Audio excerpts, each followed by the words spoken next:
Welcome back to Lake of Isles here for the 2012 America's Sky Men's Golf Championship, the final round. Brian Irizarry on hand with you. Mother Nature not too nice to the golfers this morning, but as you can see, I'm perfectly dry. Today's feature will stop by with Josh Worley of Chicago State. He had a hole-in-one yesterday, was a highlight of round number 2. We'll also see who won the team in the individual championship here in the America's Sky. But first, let's stop by with the golfers and see how they got prepared for the weather early this morning.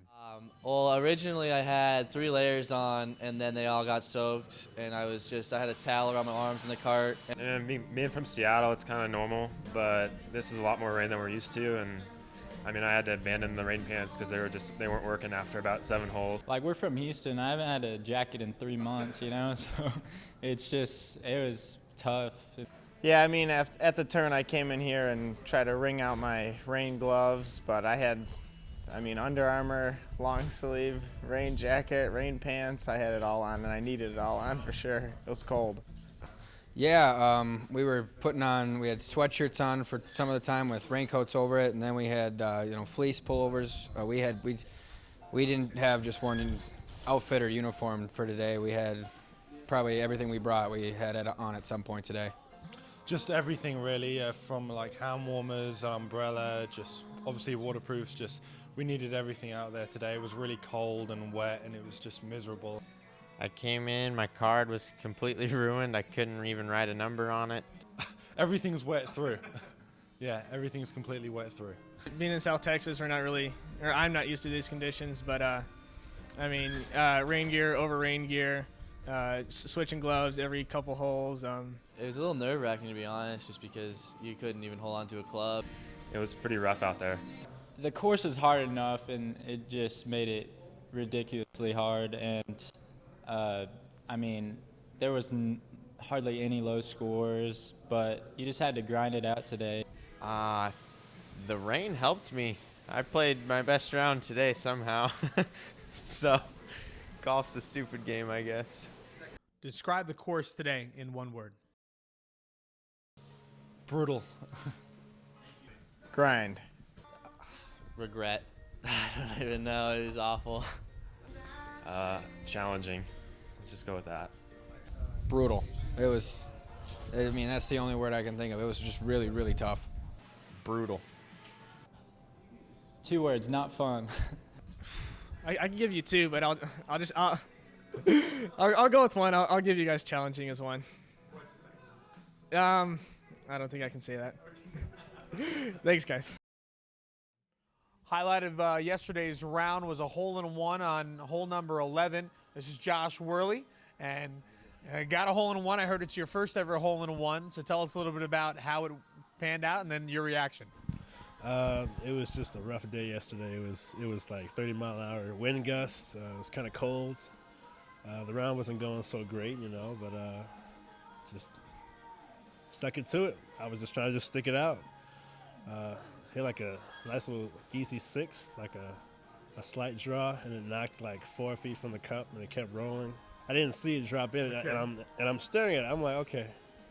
And everyone gives up like a huge shot. And I'm like, well, what just happened?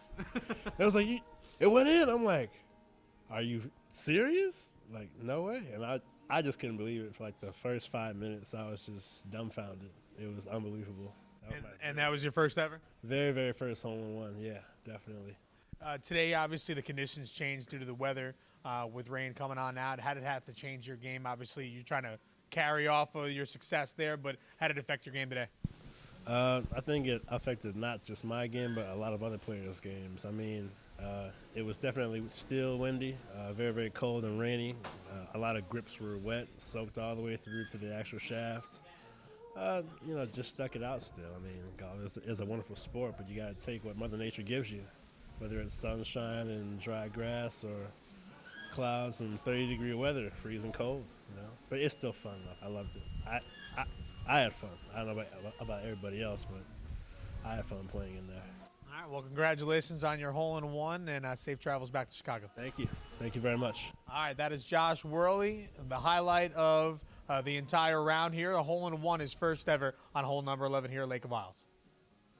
From an excitement from a hole-in-one with Josh Worley, the excitement of a team celebrating a championship as well as an individual. We'll start off with the head coach first. And Chris, last time we talked to you, it was nice and beautiful, sunny. You were dealing with just, wind. Today, a little bit different, with the rain coming on down, but you guys were able to kind of prevail, make a good push in the second round. How'd you guys finish so strong?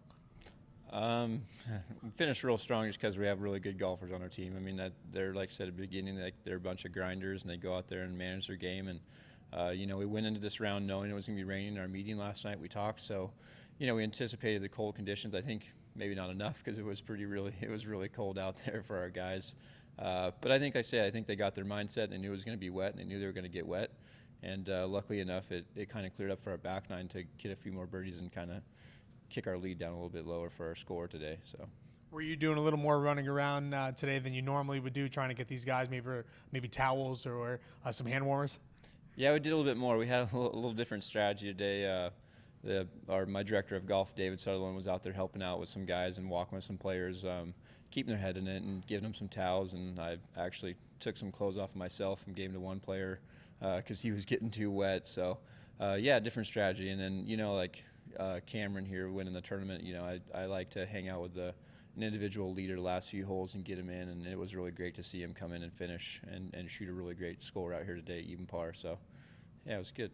All right, and we'll shift gears now to Cameron Rappleye, and you guys got the luck of the draw. You started last, and it was still raining at that point, but wound up clearing kind of midway through. So going into this round, mentally preparing for the rain, you were talking about 75 degrees in Sacramento, so obviously that wasn't the conditions here. But how did you mentally prepare, and then knowing that you had to make the adjustment midway through? Well, mentally preparing, I just warmed up in 10 minutes and I pretty much just got wet as quickly as I could, and then just focus on the round ahead. And I tried to joke as much as I could with the guys in my group to stay happy, because I was not happy out there. I was cold and wet. So I actually have to give props to my cartmate Mason Casper from Utah Valley, because he was a good cartmate for today. Yeah.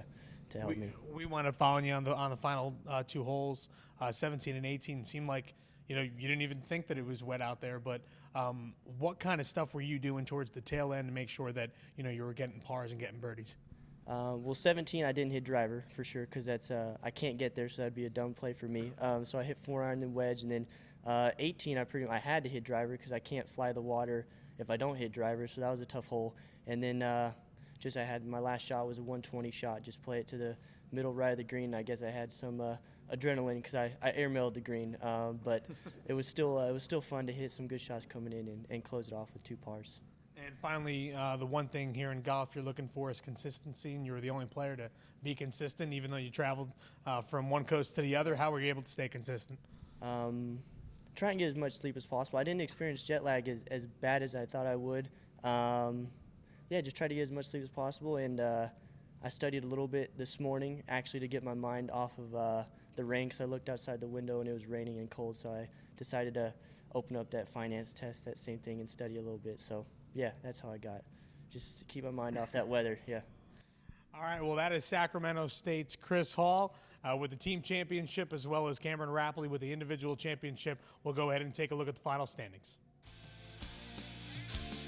So here's the rest of the way the teams wind up panning on out. Houston Baptist took control of second place. Hartford in third. Fourth, Utah Valley University. Tied for fifth was Northern Colorado and Seattle. Let's take a look at the second half. Weber State wind up going in seventh. North Dakota in eighth. Tied for ninth was Binghamton and CSU Bakersfield. And 11th was Texas Pan American with Chicago State University following suit. Let's go over to the individual leaderboard. You saw him in Cameron Rappleye of Sacramento. Jordan Weir wound up coming in second place. The player of the year was Mason Casper, Utah Valley University in third. Tied for fourth was Jake Johnson and Braden Erickson. And making the biggest jump from 20th to the start this conference tournament off was the newcomer for the America Sky. Finishing in tied for sixth was Stephen Kupcho of Northern Colorado, and he tied with Andy Arians of Houston Baptist. Ryan Williams, Jordan Herzog, and then Rob Sibley and Sam Matthew wound up tying for 10th to round out the top 10 in the America Sky. That's all from North Stonington, Connecticut, here on Lake of Isles. We appreciate them being the host. We appreciate you guys tuning on into us. For the America Sky and for HartfordHawks.com, I'm Brian Irizarry.